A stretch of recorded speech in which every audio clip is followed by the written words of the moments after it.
Welcome to Temples and Priests.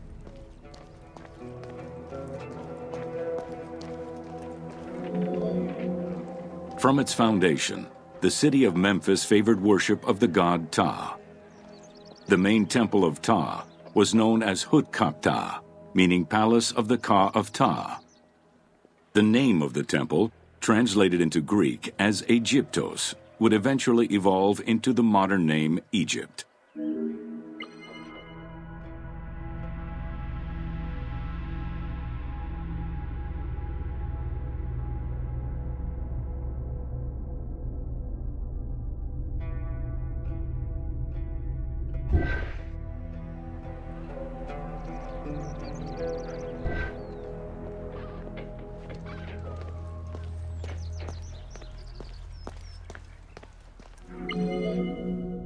Temples were the center of religious, political, and economic life in ancient Egypt. These sacred places were viewed as the literal home of the gods and goddesses. As such, every aspect of them required care and reverence, all of which was accomplished through elaborate ritual.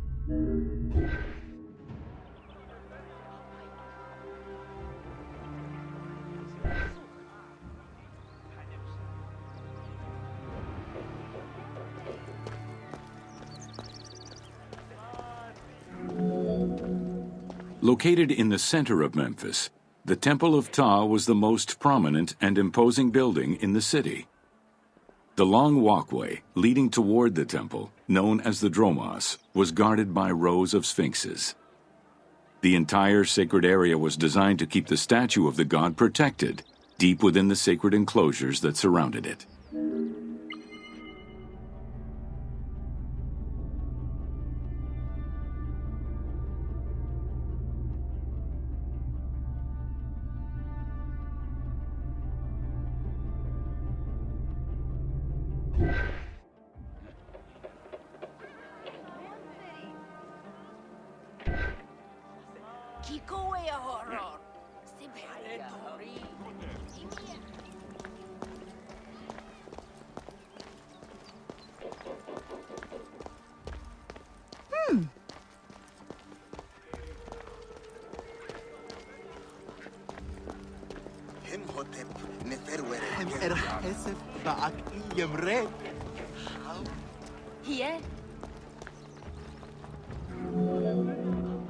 The Dromos opened into a courtyard, with the surrounding portico graced with columns carved to resemble palm trees.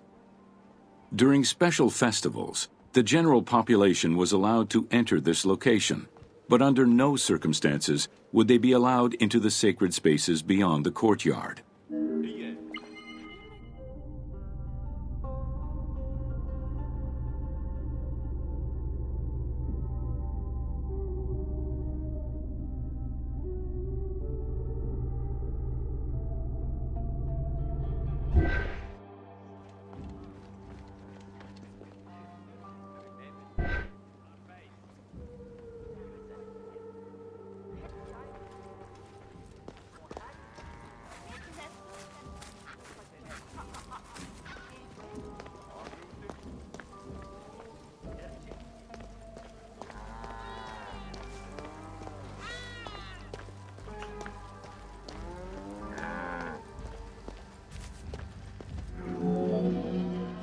The Memphis Alabaster Sphinx was discovered in 1912, almost completely buried in water and sand. 8 meters in height and weighing in at roughly 90 tons, it is still mounted on its original pedestal. Though it is called the Alabaster Sphinx, it was in fact carved from common calcite rock, which is similar in appearance and texture to alabaster.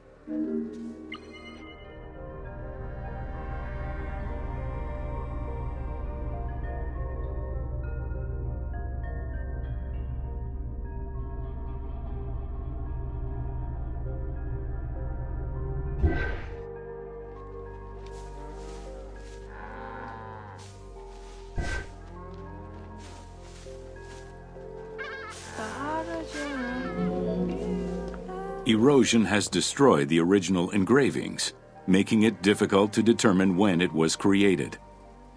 Egyptologists believe that its facial likeness resembles Amenhotep II, and so it could have been sculpted somewhere between 1700 and 1400 BCE.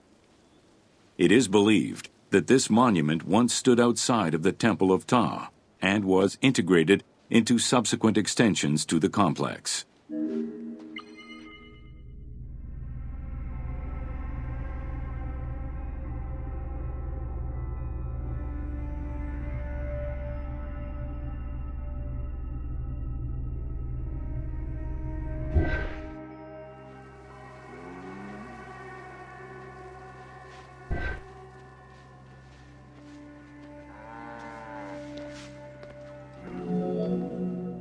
The size of the imposing sculpture reflects the importance it had to the temple during the New Kingdom. This Sphinx is one of the few remaining artifacts from the ruins of Memphis to survive.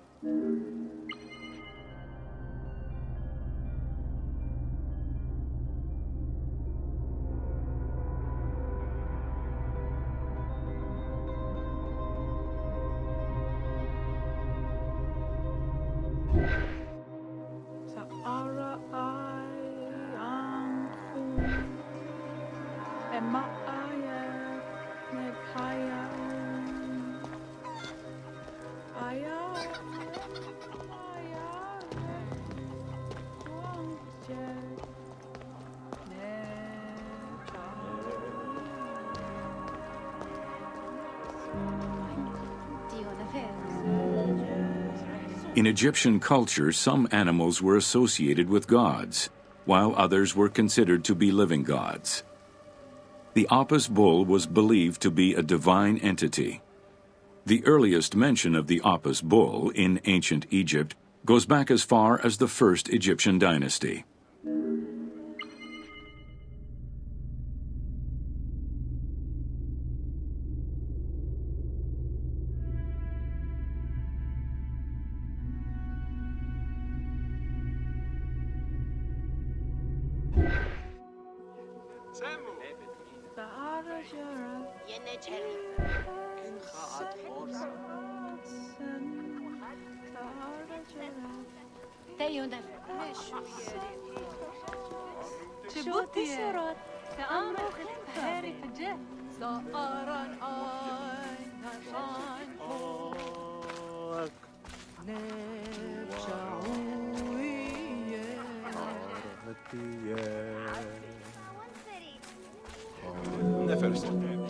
Originally the symbol of fertility, the Apis bull was linked to the god Ra, with the image of the sun carried between its horns. Later it was associated with Osiris, the ruler of the underworld, thus becoming the funerary divinity Osiris. During the 18th dynasty in Memphis, the Apis bull's association with the city's deity earned it the title Herald of Ptah. The Apis bull was so revered that even Alexander the Great, upon his arrival in Memphis, gave honor to Apis.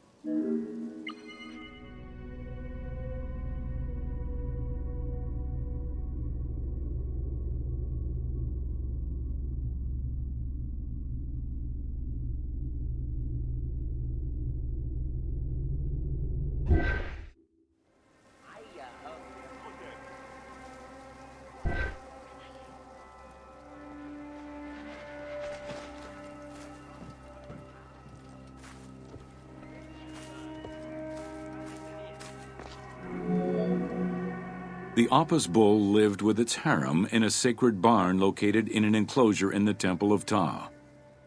Each bull bore 29 signs representative of its divinity. Among them, the bull had an eagle-shaped mark on its back, a double tail hair, and a scarab-shaped mark under the tongue. The signs were intended to correspond with the lunar cycle. After its death, Egyptians would search for its reincarnated form among the livestock.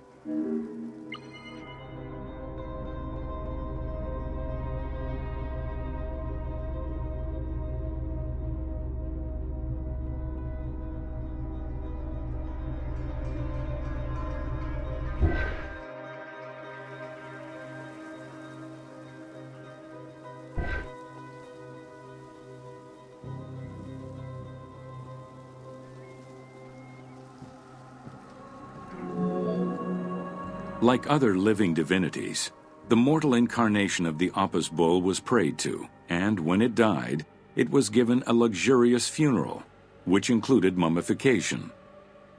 Until the reign of Ramses II, the Apis bulls were buried in individual graves in Saqqara.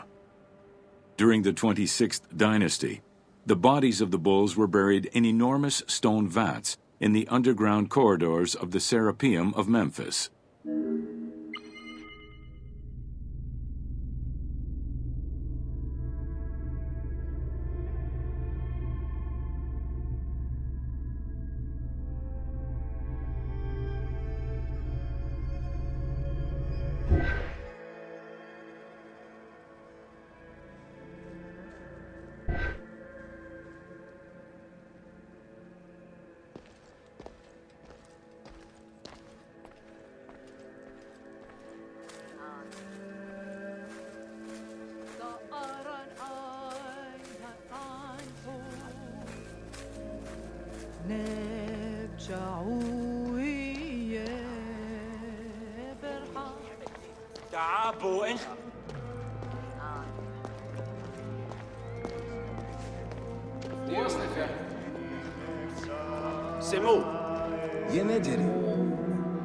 Ancient Egyptians believed that temple rituals were essential to maintain order in the cosmos and allow communication between humans and gods. The pharaoh was required to bring offerings as part of a twofold promise made to the gods, to remain a just ruler and to prevent chaos from entering Egypt.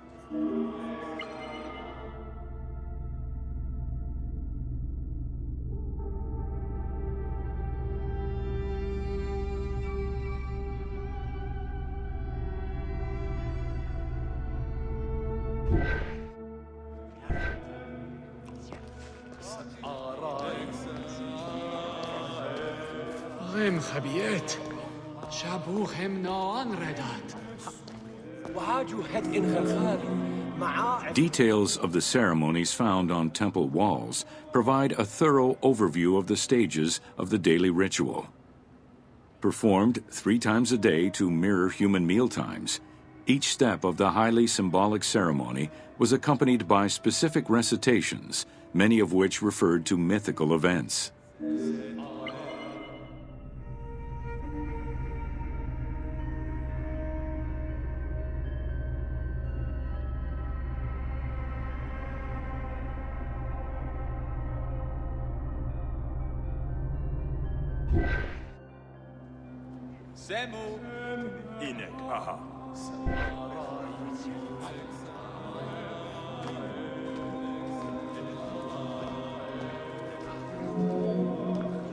The high priest would first awaken the sleeping god with a chant.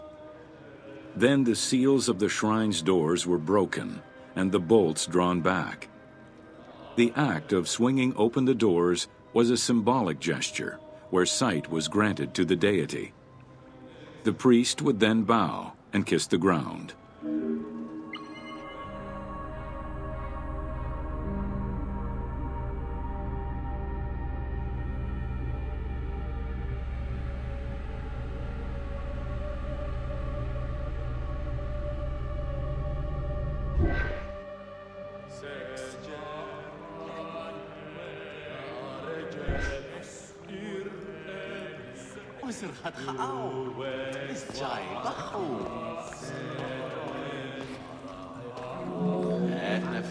The god was then washed with incense-infused water, and its mouth rinsed with mineral salts. The cleansing was followed by adorning the statue with jewels and royal garments. The final ritual required the priest to sweep away any footprints in order to prevent evil from approaching the god.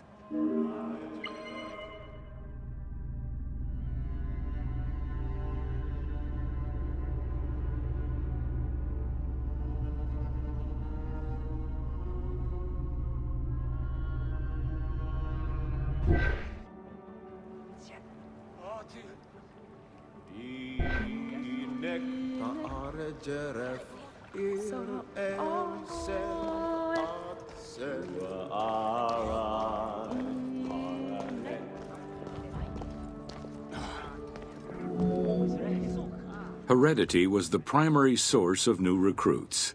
Rarely was an outsider allowed this position. At the top of the temple hierarchy was the high priest. Each temple dedicated to a god had at least one high priest devoted to its care and service. During the Ptolemaic dynasty, one family held the position of high priest in Memphis for almost 300 years.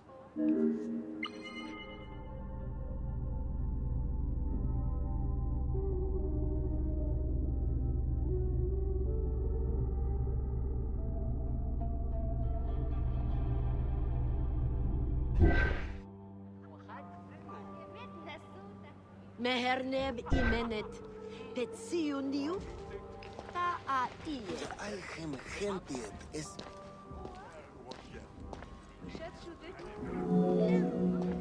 High priest candidates made their way up the ranks of the temple hierarchy. The one chosen to occupy the lofty position of high priest was usually confirmed by the pharaoh. Several of the high priests were also important officials in the government. Families sharing the highest priesthood titles tended to make many alliances, thereby gaining more land and wealth. Shifting balances of power sometimes resulted in more or less open conflicts between the priesthood and the pharaohs.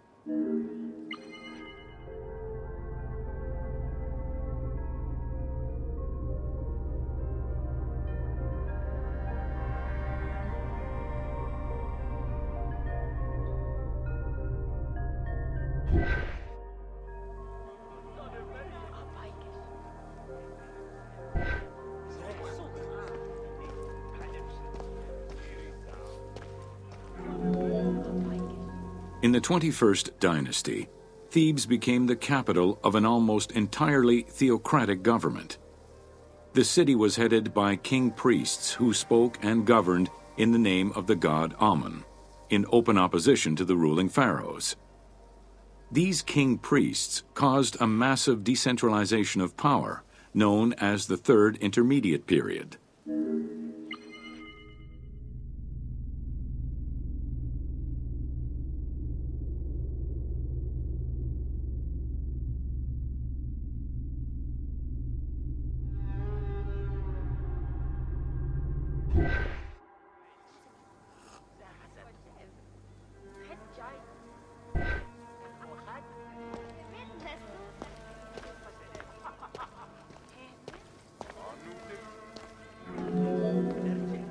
The educational institution in ancient Egypt was known as the House of Life. Attended by the offspring of the elite and the clergy, it was a place tailored to the social status of its attendees. The earliest references to this type of institution date back to royal decrees of the Old Kingdom.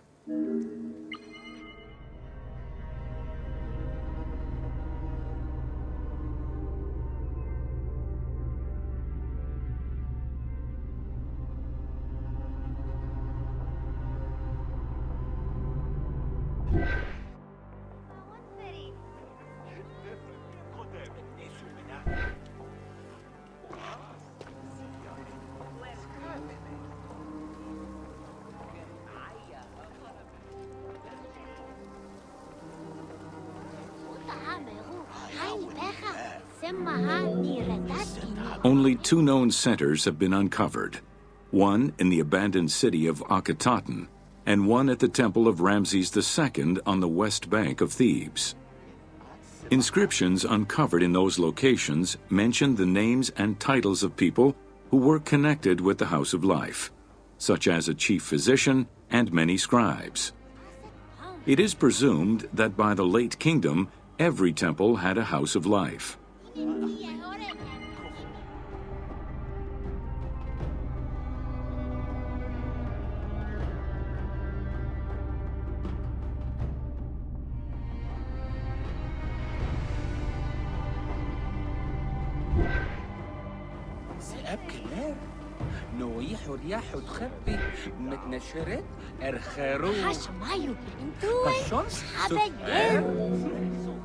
The House of Life offered training for the elite, destined for occupations such as astronomers, doctors, veterinarians, diplomats, architects, translators, or theologians.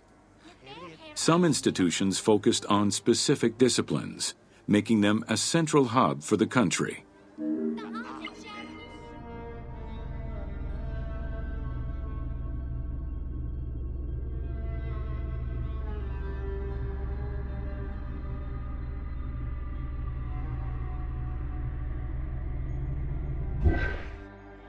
Eriura nepteteris, te ahe te bie erputput, hiayati sebu padekis. Mau aset pam.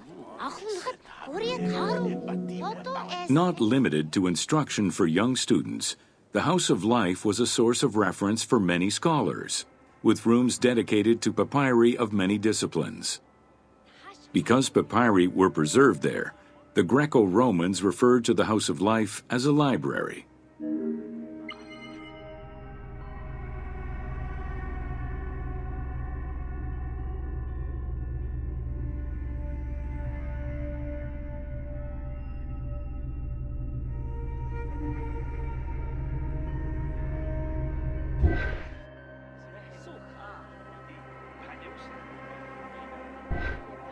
Hadier is neset.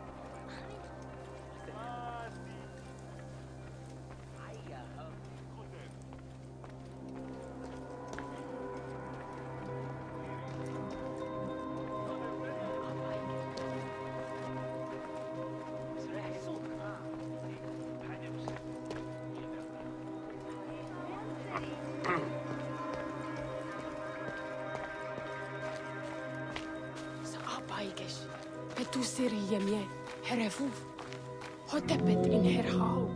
Ancient Egyptian economy was based on an unequal system of redistribution of goods. The state of Egypt collected the crops, and the temples distributed them throughout the provinces. Since the only people capable of counting and ensuring a fair redistribution were the educated scribes, this meant that the temples played a pivotal role in this process.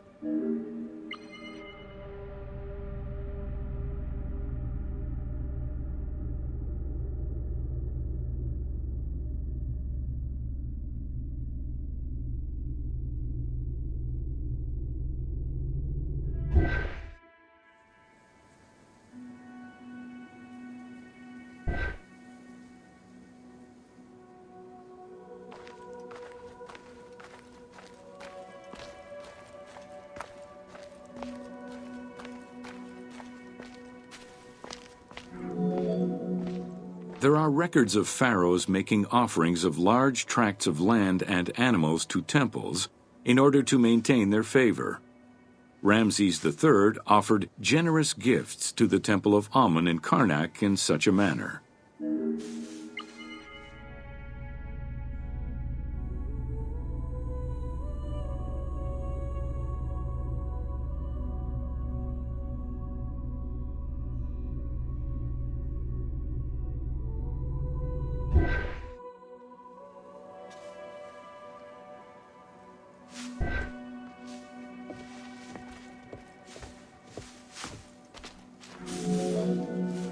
Palaces, warehouses, and granaries were built inside the temple compound to better control the redistribution of goods.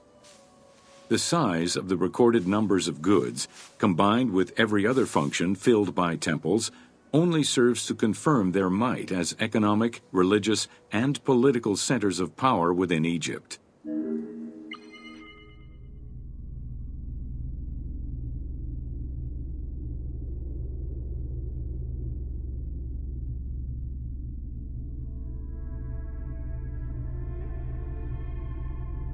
You